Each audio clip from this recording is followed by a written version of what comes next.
Opa, desculpa atrapalhar a viagem, mas eu queria te perguntar, será que você tem percebido como as redes sociais viraram o principal polo quando a gente quer falar sobre amor por agora? Será que isso é bom ou é ruim? Mas antes de começar o vídeo, eu queria me apresentar. Eu sou o Gustavo Flores e esse é mais um episódio do Desculpa Atrapalhar a Viagem, um quadro aqui no meu perfil que visa falar sobre coisas que eu tenho pensado, meus pensamentos, reflexões, a partir de temas como saúde mental, masculinidade, consumo, hábitos, narrativas. Eu acabei escolhendo esse tema para falar nesse vídeo porque eu tenho analisado que falar sobre amor, seja ali no TikTok, no Instagram ou em outras redes sociais, acabou virando um nicho muito forte. Seja ele num viés de primeiros encontros ou até de o que esperar dentro de um relacionamento. Contudo, eu acho que a partir desse nicho existem algumas questões que são levantadas e que precisam ser respondidas a partir do momento em que a gente acaba se encontrando com narrativas e propósitos totalmente errados e que fogem de uma realidade do que a gente tem que entender do que é um relacionamento em si. E corroborando com essa ideia de que algumas narrativas estão sendo totalmente distorcidas ou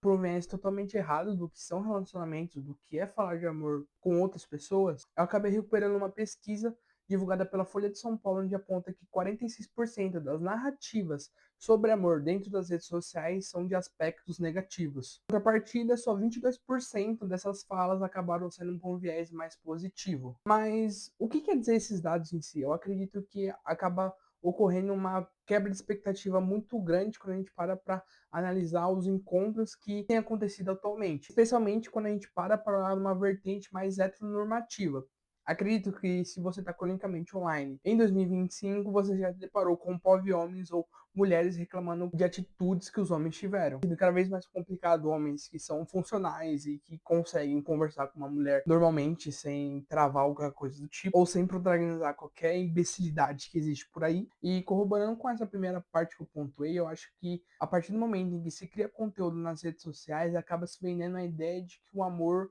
está num patamar muito mais elevado do que realmente ele é em si. E digo especialmente numa construção de ideal e materialização do que pode ser o amor e o que a pessoa pode viver num relacionamento. E acredito que esse é o principal ponto quando a gente para analisar porque narrativas tão ruins têm sido feitas. Visto que cada vez mais a gente coloca uma expectativa lá no alto, porque a gente está vendo uma outra pessoa, sei lá, ser pedido em casamento com 1 milhão de flores ou no topo de um arranha-céu com violinistas pulando de paraquedas. A partir do momento que a gente acaba se comparando com o que está na rede social, a gente acaba elevando o nosso nível de expectativa e acaba idealizando algo que na realidade deles é só para performar. Para essa rede social que sabe que vai ter curtidas, comentários, engajamento, enfim. E a partir disso que você tem uma vida normal e tá procurando alguém para se relacionar e ela não acaba conseguindo chegar naquela expectativa, naquele ideal que você tem, você acaba se frustrando e indo para a internet reclamar porque as suas necessidades não estão sendo atendidas. E acredito que outro ponto que corrobora muito com essa questão de frustrações e narrativas negativas a partir das redes sociais, eu vejo que a partir do momento em que a gente está numa vertente que o conservadorismo tem crescido, as narrativas, as maneiras que as pessoas procuram um relacionamento também tem mudado a partir disso e tem se colocado na ideia que pessoas que não têm um senso crítico e acabam caindo em pequenas armadilhas criadas dentro da rede social para conseguir engajamento, conseguir passar uma comunicação que você não precisa pensar em inserir a ideia que ele tem dentro da sua cabeça, eu acho que isso também acaba corroborando com toda essa crise, entre aspas, que a gente tem dentro dos relacionamentos. Como, por exemplo, quando a gente para olhar mais a vertente masculina de buscar uma parceira para se relacionar, acaba se perdendo todo o senso sociocultural que existe em 2025. A gente, enquanto homem, para analisar o que é a mulher em si, visto que cada vez mais as mulheres são mais independentes, estão mais seguras de si, elas trabalham, elas criam suas vidas e elas estão realmente procurando ali um parceiro para compartilhar da vida e não um cara para querer ser o homem da casa e bancar ela ou coisa do tipo. E aí, entrando nessa onda de conservadorismo, então outras ondas como, por exemplo, a Red Pill, que cada vez mais quer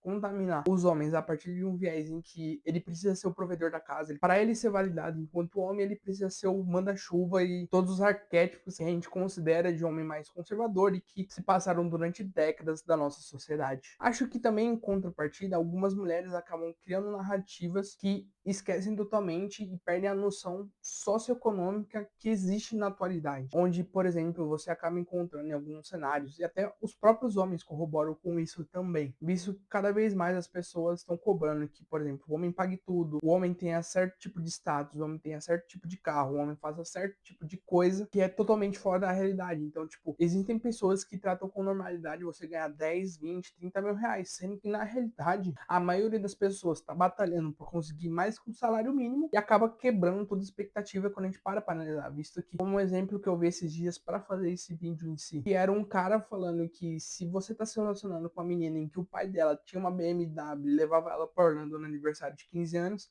ela vai esperar isso de você também. Obviamente, quando você está inserido num contexto, você acaba convivendo com certo tipo de coisa, isso é inegável. Mas isso como único balizador de que você pode namorar com essa pessoa é muito ruim, porque acaba entrando num polo totalmente inalcançável e uma expectativa pouco palpável para a realidade das pessoas. Obviamente, se você está inserido num contexto em que você é rico, você pode ter uma BMW e viajar para fora do país quando te der na telha, obviamente é uma situação diferente, mas falando da maioria, que acho que essa maioria acaba olhando para esse vídeo e falando, puta, não dá pra mim. Eu nunca vou conseguir namorar uma pessoa porque eu não consigo ter um carro, eu não tenho uma renda e caiba tudo isso. As pessoas dentro da internet estão mais preocupadas com o objeto do que com a ação em si. Mais do que você querer proporcionar, por exemplo, que a pessoa que está do seu lado se locomova confortável pro lugar que vocês vão sair, é que tipo, não, você tem que ter esse tipo de carro, você tem que levar para esse tipo de restaurante, você tem que fazer esse tipo de coisa para ela, você tem que dar esse tipo de presente para ela em vez, acho que, de valorizar toda a ação que é você convidar uma pessoa para sair, você levar ela num restaurante bacana para você e para ela em si também. E obviamente a questão de presentear com alguma coisa que você parou, escolheu e deu com carinho. Acho que a partir do momento em que a gente está mais preocupado e criando uma expectativa de, eu vou ganhar uma bolsa da Chanel ou vou ganhar uma Louis Vuitton e se meu namorado não consegue me dar isso, eu não tô namorando bem, não tem um relacionamento legal ou qualquer coisa do tipo. No fim, eu acho que a gente precisa entender o que nós queremos enquanto pessoas e as nossas necessidades e a partir disso buscá-las em si. Parando também de se comparar com a internet, porque pessoas são diferentes, amores são diferentes, dinâmicas são totalmente diferentes. E se você chegou até aqui, eu acredito que você tem uma opinião sobre esse vídeo. Então deixa um like, um comentário, se inscreva, porque toda quarta-feira tem um vídeo novo aqui no canal. E me siga nas redes sociais também. Valeu!